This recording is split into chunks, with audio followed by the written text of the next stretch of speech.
You ever feel it? That constant low-grade buzz of anxiety? That feeling that you're always plugged in but never really there? Like you're just running on this hamster wheel of notifications and deadlines and goals, but you never actually arrive anywhere peaceful? Yeah, if that sounds familiar, you are definitely not alone. It's kind of the background noise of modern life. So let's just start with the most obvious culprit, right? Our phones. Stanford addiction specialist Anna Lemke, well, she doesn't pull any punches. She calls the smartphone the hypodermic needle for a wired generation. See, our relationship with these devices, it's often not just a bad habit. It's an actual addiction, and it's engineered to keep us coming back for just one more little hit of dopamine. And this image, yeah, it kind of says it all, doesn't it? We get tangled up, just falling into this little black mirror in our hands, always chasing that next notification, that next like, that fleeting sense of, I don't know, connection. But it never really fills us up. It just leaves us feeling more drained than when we started. But, it's not just our phones. The problem goes way deeper. We've kind of adopted this keeping score mentality for life itself. An economist named Joseph Schumpeter wrote about how we chase money and accomplishments not for what they are, but as an index of success, a symptom of victory. It's like we're playing a game we can never really win. But here's the thing. All this frantic chasing on the outside, it's often just a cover. It's a way for us to avoid dealing with our own unruly inner world. And this is a really crucial insight from a lot of psychological research. That relentless drive to just work, that workaholism that our culture sometimes celebrates as ambition, so often it's not about success at all. It's a coping mechanism. It's an attempt to just outrun or numb those really uncomfortable feelings of anxiety and depression. And if you think this inner chaos is some new 21st century problem, well, just listen to this description of anger. It sounds intense, right? The blazing eyes, the quivering lips, the hissing breath. That wasn't written last week. It's from the Roman philosopher Seneca, almost 2,000 years ago. The tech has changed for sure, but the raw, chaotic emotions inside of us, they are exactly the same. Which, it raises a really powerful question. If the problem is ancient, could the solution be ancient too? This idea points us toward a totally different kind of fix, wisdom from the ancients. This gets to the absolute heart of it. What if we've been trying to solve these timeless human struggles with all the wrong tools? What if our modern anxieties aren't new at all, but just ancient problems wearing a new disguise? And it's not some fringe idea. Modern thinkers, like Arthur Brooks here, are making this exact point.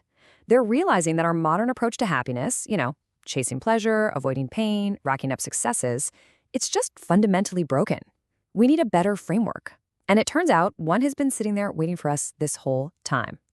The original guides were these guys, thinkers from ancient Greece and Rome. And they weren't just thinking abstract thoughts. They were like practical psychologists. They were wrestling with the exact same questions about anxiety and purpose and distraction that we are. And they created what is essentially a user's manual for the human mind. So what does this manual actually say? How can their insights help us deal with our crazy world? Well, let's take a look at their blueprint for tranquility. Okay, so Aristotle kicks things off by totally flipping our idea of happiness on its head. He called it eudaimonia, and it is not a good feeling you chase, and it's not some destination you finally get to. He said it's an activity. It's about human flourishing that comes from living a life of purpose and virtue and excellence in your actions. It's all about what you do, not about what you have. Then you get the Stoics, like Seneca and Marcus Aurelius, and they built on this idea, creating this incredible contrast with how we usually think today.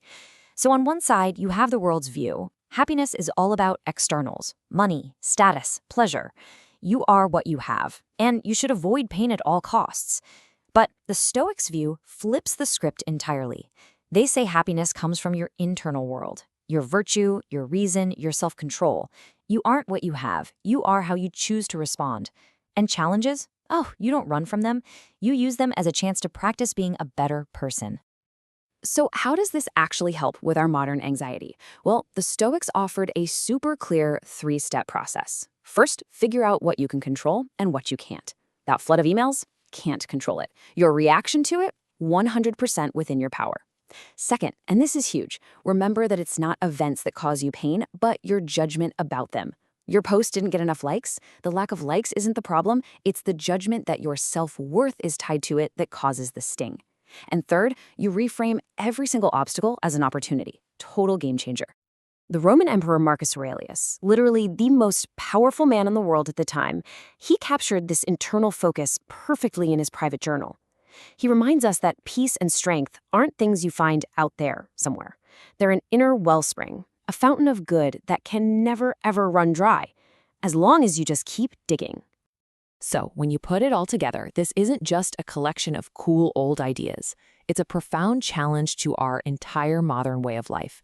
It's a call to action. It's a call for living an examined life. And maybe nobody embodied this better than Socrates. He actually described his whole purpose as being a gadfly. You know, that annoying fly that stings a horse to wake it up. He saw his job as waking people up from their lazy, unthinking lives. He just pushed everyone he met to constantly examine their own beliefs and their own actions, all in the pursuit of virtue. So, here we are.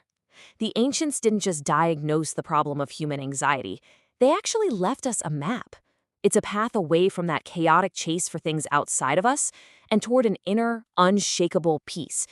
The only question left is the one for us. Are we brave enough to actually follow it?